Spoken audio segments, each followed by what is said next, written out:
150 வருடங்களுக்கு பின்னர் கியூபாவின் வடமேற்கு கடற்கரை பகுதிக்கு அப்பால திங்கட்கிழமை 8ஆம் தேதி சக்தி வாய்ந்த நிலநடுக்கம் ஒன்று பதிவாகி இருக்கிறது. இந்த நிலநடுக்கத்தை பொறுத்தவரையில் மெக்சிகோ மற்றும் அமெரிக்காவின் புளோரிடா மாநிலத்தின் பல பகுதிகளை முழுக்கியுள்ளதாக சர்வதேச புவிச்சரித்திரவியல் மையங்கள் தெரிவித்திருக்கின்றன. இந்த பிராந்தியத்திலே கடந்த 150 வருட வரலாற்றின் நவீன கருவிகள் மூலம் பதிவான மிக வலுவான மற்றும் அரசியல் அரிய நிலநடுக்கம் இதுவென்று சொல்லி விஞ்ஞானிகள் சுட்டிக்காட்டியிருக்கிறார்கள். இந்த நிலநடுக்கமானது ரிக்டர் அளவுகொள்ள 6.1 மெக்னியூட்டாக பதிவாகி இருக்கிறது.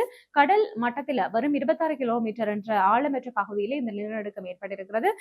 இந்த மையப்புள்ளி கியூபாவின் மண்ட்வா நகருக்கு வடமேற்கே 104 கிலோமீட்டர் தொலைவில் தலைநகர் ஹவானாவில் இருந்து கார் மூலம் பயணிக்கும் 2 முதல் 4 மணித்தியால தூரத்தில் அமைந்துள்ளது. இது குறித்து அமெரிக்க புவியியல் ஆய்வு நிலையத்தின் புவியியல் ஆய்வாளர் நிபுணர் பார்க் இந்த நிலநடுக்கமானது டெக்டோனிக் தட்டினுடைய உட்பகுதியில் ஏற்பட்டுள்ளதாகும் என்று சொல்லியிருக்கிறார். இது அசாதாரணமானது என்று சொல்லியும் குறிப்பிட்டிருக்கிறார். பொதுவாக தட்டுக்களினுடைய எல்லைகளிலே இந்த நிலநடுக்கங்கள் அடிக்கடி ஏற்படும்.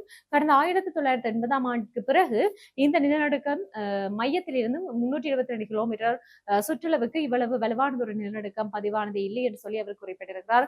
கியூபாவினுடைய மேற்கு பகுதியான பினார் டெல் ரியோ உள்ளிட்ட பல நகரங்களில் சுமார் 20 வினாடிகளுக்கு மேலாக கட்டிடங்கள் பலமாக உழுக்கப்பட்டிருக்கின்றன. பல தசாப்த காலங்களாக நிலவி வரும் கடுமையான பொருளாதார நெருக்கடி காரணமாக கியூபாவின் பெரும்பான்மையான கட்டிடங்கள் ஏற்கனவே பலவீனமடைந்து பராமரிப்பற்ற நிலையில் உள்ளதால மக்கள் பேரச்சமடைந்து வீதிகளை நோக்கி அலறி அடித்துக் கொண்டு ஓடியிருக்கிறார்கள். இந்த நிலநடுக்கத்தின் அதிர்வுகள் கியூபாவை தாண்டி அண்டை நாடுகளையும் முழுக்கியுள்ளவை மக்கள் மத்தியில் பெரும் பீதியை ஏற்படுத்தி இருக்கிறது.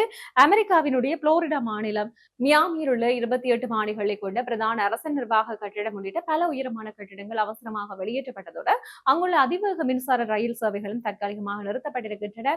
மெக்சிகோவினுடைய புகழ்பெற்ற சுற்றுலாத்துறை தலங்களான கான்கூன், பிளாயா டெல் கார்மென் மற்றும் தூலும் ஆகிய பகுதிகளில் உள்ளூர் நுகர்வோர் மற்றும் சுற்றுலா பயணிகள் நிலநடுக்க அதிர்வை கண்டு தப்பியோடி இருக்கிறார்கள். அங்கு அவசர பாதுகாப்பு நெறிமுறைகள் உடனடியாக அமல்படுத்தப்பட்டிருந்தன.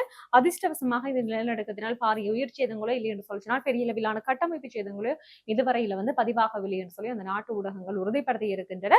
மேலும் இந்த நிலநடுக்கத்தை தொடர்ந்து அமெரிக்கா தேசிய வானிலை சேவை மையத்தினால் எந்த ஒரு சுனாமி எச்சரிக்கையும் விடுக்கப்படவில்லை என்றதோடு நுகர்வோர் மற்றும் கரையோர பொதுமக்கள் அச்சமடைய தேவையில்லை என்று சொல்லியும் அறிவிக்கப்பட்டிருக்கு.